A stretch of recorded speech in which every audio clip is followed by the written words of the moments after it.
The world watched in shock as, on February 24, 2022, the Russian Federation launched a full-scale invasion of Ukraine. This marked a dramatic escalation of the Russo-Ukrainian War, a conflict that had been simmering since 2014. To understand this war, we must delve into the historical events that set the stage for this tragedy. This video will explore the key incidents that led to the current conflict, from the Revolution of Dignity to the annexation of Crimea and the ongoing war in Donbass. The roots of the conflict lie in the complex relationship between Ukraine and Russia, two nations with a shared history and intertwined cultures. For centuries, Ukraine was a part of the Russian Empire and later, the Soviet Union. However, with the collapse of the USSR in 1991, Ukraine declared its independence, a move that was met with mixed reactions in Moscow. Many Russians viewed Ukraine as an integral part of their historical and cultural sphere of influence. The loss of Ukraine, with its strategic importance and Black Sea coastline, was a blow to Russian pride and geopolitical ambitions. This underlying tension, fueled by historical grievances and competing visions for the future, formed the backdrop against which the current conflict unfolded. Understanding the events leading up to the 2022 invasion is crucial for comprehending the motivations of both sides and the complexities of this ongoing war. In late 2013, protests erupted across Ukraine, sparked by then-President Viktor Yanukovych's decision to abandon an association agreement with the European Union in favor of closer ties with Russia. This pivotal moment, known as the Revolution of Dignity or Euromaidan, reflected a deep-seated desire among Ukrainians for closer integration with Europe and a rejection of Russian influence.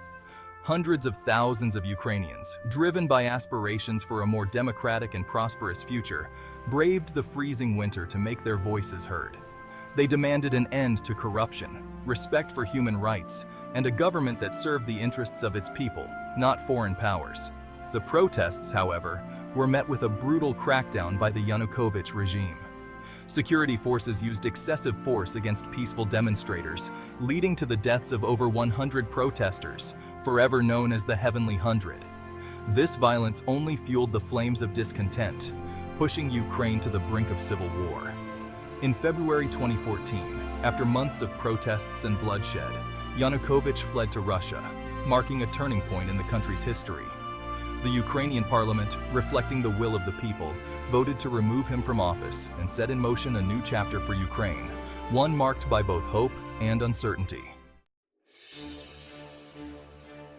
The ouster of Yanukovych created a power vacuum in Ukraine, which Russia was quick to exploit.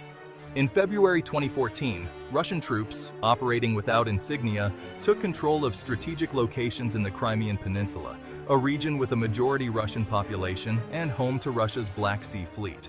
This swift and bloodless military operation was followed by a hastily organized and widely condemned referendum in which Crimeans voted to secede from Ukraine and join Russia. The international community, including the United States and the European Union, denounced the referendum as illegal and a violation of Ukraine's sovereignty. Despite international condemnation and sanctions, Russia formally annexed Crimea in March 2014, marking the first time since World War II that a European country had seized territory from another by force. This annexation sent shockwaves through the international community and raised serious concerns about Russia's willingness to use military force to achieve its geopolitical goals. The annexation of Crimea was a strategic victory for Russia, giving it control over a strategically important peninsula and further cementing its influence in the Black Sea region. However, it came at a high cost, isolating Russia on the world stage and solidifying Ukrainian national identity in opposition to Russian aggression. The Donbass war seeds of separatism sown. As Russia consolidated its control over Crimea, unrest began to spread to other parts of eastern and southern Ukraine, particularly in the Donbass region, which encompasses the Donetsk and Luhansk oblasts. This heavily industrialized region, with close cultural and economic ties to Russia, became a hotbed of separatist sentiment.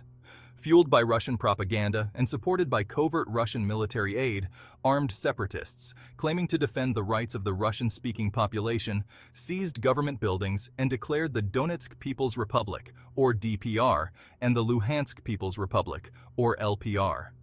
These self-proclaimed republics, unrecognized by the international community, sought to break away from Ukraine and align themselves with Russia. In April 2014, the Ukrainian government launched a military operation, known as the Anti-Terrorist Operation, or ATO, to regain control of the Donbas region. This marked the beginning of a protracted and bloody conflict that would claim the lives of thousands of civilians and displace millions more. The Donbas War, characterized by brutal trench warfare and indiscriminate shelling, quickly escalated into a proxy war between Russia and Ukraine, with both sides accusing the other of violating the ceasefire agreements. Covert warfare and international condemnation.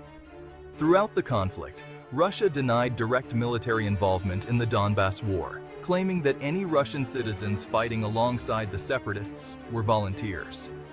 However, overwhelming evidence, including satellite imagery, captured Russian military equipment and personnel operating in eastern Ukraine. Russia's covert support for the separatists extended beyond military aid.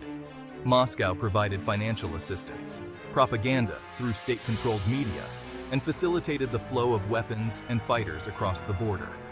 This clandestine involvement, while deniable, fueled the conflict and undermined efforts to find a peaceful resolution. The international community responded to Russia's actions with condemnation and sanctions. The United States, the European Union, and other countries imposed economic sanctions targeting key sectors of the Russian economy and individuals close to the Kremlin. These sanctions, while intended to pressure Russia to de-escalate the conflict, had a limited impact on its overall behavior. The annexation of Crimea and the war in Donbas marked a turning point in relations between Russia and the West, ushering in a new era of geopolitical rivalry and mistrust. The Minsk Agreements, a fragile peace. In an attempt to end the bloodshed in Donbas, a series of ceasefire agreements, known as the Minsk Agreements, were negotiated. The first agreement, Minsk I, was signed in September 2014 but failed to hold. A second agreement, Minsk II, was signed in February 2015, brokered by France, Germany, Russia, and Ukraine, in what became known as the Normandy format. The Minsk II agreement outlined a complex roadmap for peace, including a ceasefire, the withdrawal of heavy weapons from the line of contact, constitutional reforms in Ukraine granting greater autonomy to the Donbas region, and local elections in the separatist-controlled territories. However, the Minsk agreements proved difficult to implement. Both sides accused each other of violating the ceasefire, and sporadic fighting continued along the line of contact. The question of sequencing the steps outlined in the agreement, particularly the issue of Ukrainian control over its border with Russia before local elections, became a major stumbling block. Despite these challenges, the Minsk agreements, while imperfectly implemented, did succeed in reducing the intensity of the fighting.